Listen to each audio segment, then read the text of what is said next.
Our experience of life is our experience of ourselves. What does this mean? We've never had an experience where we are not present as the center of that experience, as the axis of that experience, as the reference point of that experience. Experience is always something that I've had. An experience is always a relation between two or more things, two or more subjects and objects, between me and something else, between me and you, between me and them, between me and the world. Right, so on whatever experience we have, or on whatever kind of perception that we hold about the world or about other people, this person is like that, this situation is like that. On all of these things is our imprint, the imprint of ourselves, the imprint of the way we perceive ourselves to be. Right, so we're never just perceiving life objectively as it is. We don't know what such a thing means. We don't know what such a thing would look like. We first and foremost perceive things through our kind of human vessel, our human five senses, and the way that those senses are particularly tuned, so that what we're able to see, what frequencies we're able to see, what frequencies we're able to hear, what we're able to smell. Some animals, for instance, can smell different things, can hear different things that we can't. So that's one level, that's just of our vessel, this body, the limitations of this body. Then above that we have the mind. You know, some people believe a certain thing to be true, and then everything that they perceive around them will be filtered through that belief. Some people believe in God. People believe in God. They perceive God's hand everywhere. They perceive God's hand at work everywhere. Some people believe in no God. What will they perceive? They'll perceive perhaps total randomness at every turn, and an uncaring, unflinching, uninvolved universe somehow happening around them. But whatever either of these beings and whatever beings in between are seeing is more to do with themselves than it is what is actually out there, so to speak. Right? This is relativity. Someone might say, that man is tall. But what if there's a man taller than that man? Will he say that that man is tall? Probably not. He'll be shorter than that man will be shorter than him.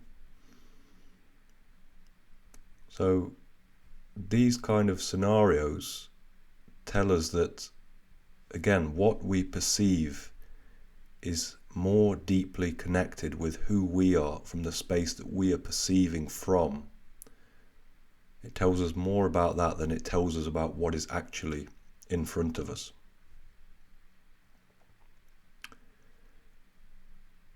And the more data we have, the more beliefs we have, the more prejudices we have, the more opinions we have, the more insecurities we have, the more fears we have, the more desires we have, the more all of this content that we have that is strongly held, like this content is inspiring all of our thoughts, all of our feelings, all of the time, and we don't have the choice to stop it.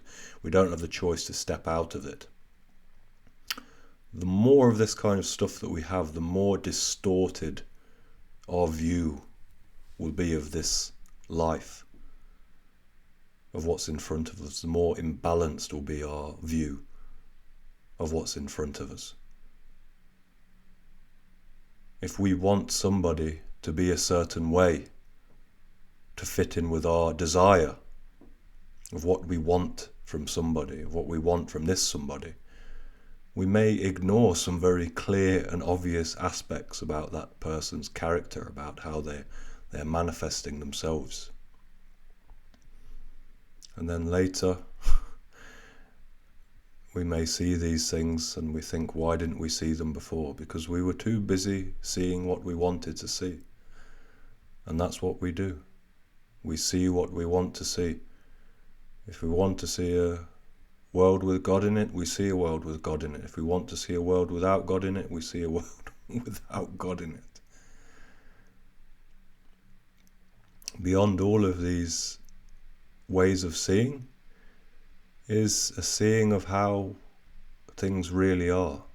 This is a non-relative way of seeing. And it's a way of seeing that no personality, no individual, no character, no I, no me, none of these modes of being or seeing get access to that world of things as they are. In that world of things as they are, everything is perceived in its perfect, pristine purity. Everything is perceived as one. There is no way to divide anything. There is no way to divide yourself from what you are seeing.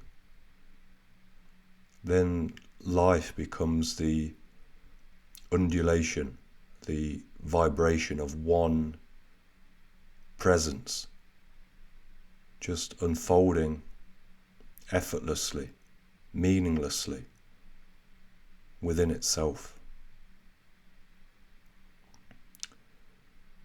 And it's possible for somebody to have this way of seeing and still manifest a body for the world, an apparent individual body for the world with all of its quirks and peculiarities and all of these kind of things. This way of seeing, the doorway of this way of seeing, this non-relative way of seeing, this pure way of seeing, this way of seeing without our own imprint in it, the doorway to this way of seeing is within us. We get there by relaxing into the place within us, the point within us where we are not, where we're just not there, where we don't have a thought about anything, we don't have an opinion about anything, we don't want anything, we don't not want anything. This point is within us all the time. This point is this substratum, the very essence of our existence. But it's clouded over by data, by what we've assumed ourselves to be.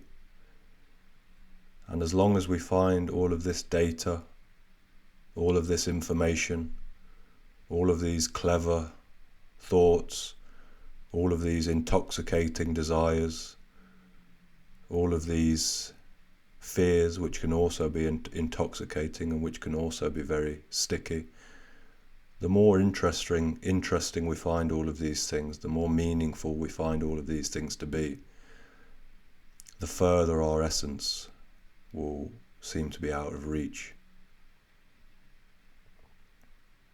So, to sum this up,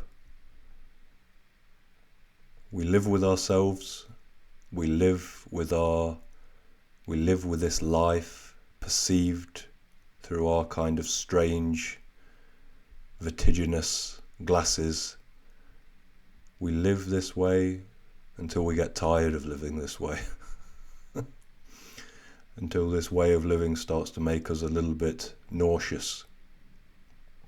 Then, as soon as this happens, when this tiredness happens, when this disillusionment happens, then the process of unfolding starts to begin. Then we start to see the contradictions in ourselves. We start to see the unnecessary things within ourselves. We start to see all the ways in which we make ourselves suffer completely unnecessarily, completely frivolously. We start to see these things. And when we see these things, that eye of awareness burning into these things, it loosens them up. And as these things loosen up, they become lighter, and our whole experience becomes lighter. Our way of being in the world becomes lighter. Our way of seeing the world becomes lighter.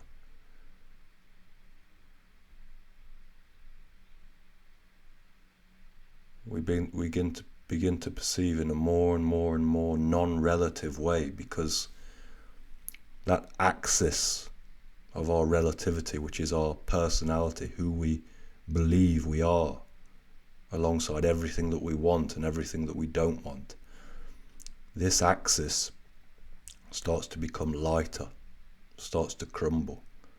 And instantly, if you've gone through this, if you are going through this, if you're going to go through this, when this axis, when this sense of self becomes lighter, becomes less solid, less overwhelming, our whole experience of life will become lighter, it will become more easy, it will become more effortless.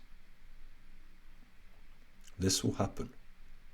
This is the path. The upshot from this, what can we do with this information?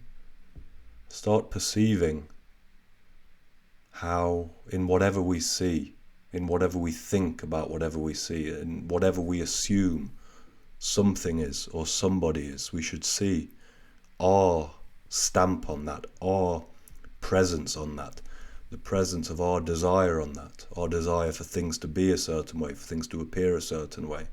We should see the presence of our fear in that, which is our desire for something not to be a certain way.